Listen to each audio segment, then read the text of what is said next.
నేతలందరూ అక్కడే ఉన్నారు. కాబట్టి చాలా హెచ్చరిక, ఇప్పటికైనా హెచ్చరికగా తీసుకోకుండా ease of doing, speed of doing, tower of doing అవన్నీ okay, doing with security. Okay sir, ఏదైనా జగన్మోహన్ రెడ్డి గారు ఒక అంశాన్ని మొదలు పెడితే ఇంకా అది కంటిన్యూగా ఇంకా దాని మీదే మాట్లాడుతుంటారా? ఎందుకంటే గతంలో పవన్ కళ్యాణ్ గారి పెళ్ళిళ్ళు, ఇప్పుడు ఏ అంశం వచ్చినా రెడ్ బుక్ తప్ప ఆయన వేరేది మాట్లాడలేదు. మాట్లాడడం మొదలు పెడితే ఖచ్చితంగా ఎక్కడో దగ్గర కలుపుతున్నారు దాన్ని. ఏంటి రెడ్ బుక్ ఆయన భయపిస్తున్నదా, లేకపోతే రెడ్ బుక్ని ఒక భూతంలా చూపించే ప్రయత్నమా?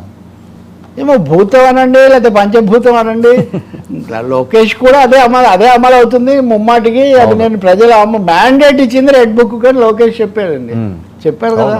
మంత్రి, యువ నాయకుడు, దాదాపు కీలక నేత ఆయన. ఇప్పుడు మిగిలిన మంత్రులందరూ ఒక ఎత్తు, నిండు చంద్రుడు ఒకవైపు అన్న పద్ధతిలో అక్కడ కథ నడుస్తూ ఉంది. పైగా ఆయన స్వయంగా mandate is for the red book అని లోకేష్ చెప్పిన తర్వాత, ఇప్పటికీ ఒకటి రెండు చాలా చర్యలు తీసుకున్న తర్వాత, ఇంకోటి రెడ్ బుక్ కోసం పెట్టిన పోస్టర్స్లో ఇవన్నీ చేయడానికి 10 ఏళ్ళు మాకు కావాలని కూడా తెలుగుదేశం పార్టీ అనేక చోట్ల 10 ఏళ్లలో మాపుతేస్తా, 5 ఏళ్లే కదా అధికారానికి 10 ఏళ్ళు. కాబట్టి రెడ్ బుక్ వాళ్ళు అలాగే వినియోగిస్తున్నారు, వీళ్ళు కూడా దాన్నే ప్రధానంగా తీసుకొస్తున్నారు. జగన్ భయపడుతున్నాడా, దాన్ని చూపించి ప్రజలను భయానికి గురి చేయాలనుకుంటున్నాడా తెలియదు. కానీ రెడ్ బుక్ అయితే రాజ్యం దాని చుట్టూ రాజకీయం నడుస్తుంది. పొలిటికల్ స్ట్రాటజీ అనుకోవచ్చా వైసీపీ? ఖచ్చితంగా అంతే కదా. అంటే మీరు వాళ్ళ హామీలు వాళ్ళు అమలు జరపకుండా రెడ్ బుక్ ఏంటి, వాళ్ళ హామీలు అమలు చేయాలి కానీ ఎంతసేపటికి మమ్మల్ని అరెస్ట్ చేయటం, మా మీద కేసులు పెట్టడము, లేకపోతే మాది చేయటము, ఈ రెడ్ బుక్ అధికారులు ఇదేనా అనేది వాళ్ళు పోస్ట్ చేస్తున్న ప్రశ్న.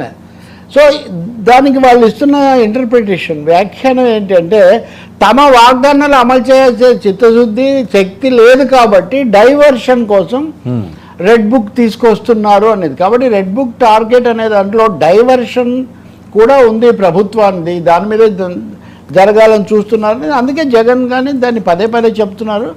మూడోది కూడా ఇంకో కోణం కూడా ఉండొచ్చు. సాధారణంగా ప్రజాస్వామ్యంలో పద్ధతి ప్రకారం వెళ్ళాలి, కక్ష సాధింపొద్దు, అది చంద్రబాబు పవన్ కళ్యాణ్ కూడా చెప్పారు కదా. కాబట్టి ఇవన్నీ ఆ దిశలో దారితీస్తున్నాయి. ఢిల్లీలో కూడా వెళ్ళి ర్యాలీ చేసి వచ్చారు కదా. సో అలాంటి ఒక మెసేజ్ కూడా ఇవ్వదలుచుకున్నారు, red book message. Red book ద్వారా ఇవన్నీ కూడా కాలు రాసి మా మీద సాగిస్తున్నారు, కక్ష సాధింపు అనే ఒక మెసేజ్ ఇవ్వదలుచుకున్నట్టు కనిపిస్తుంది.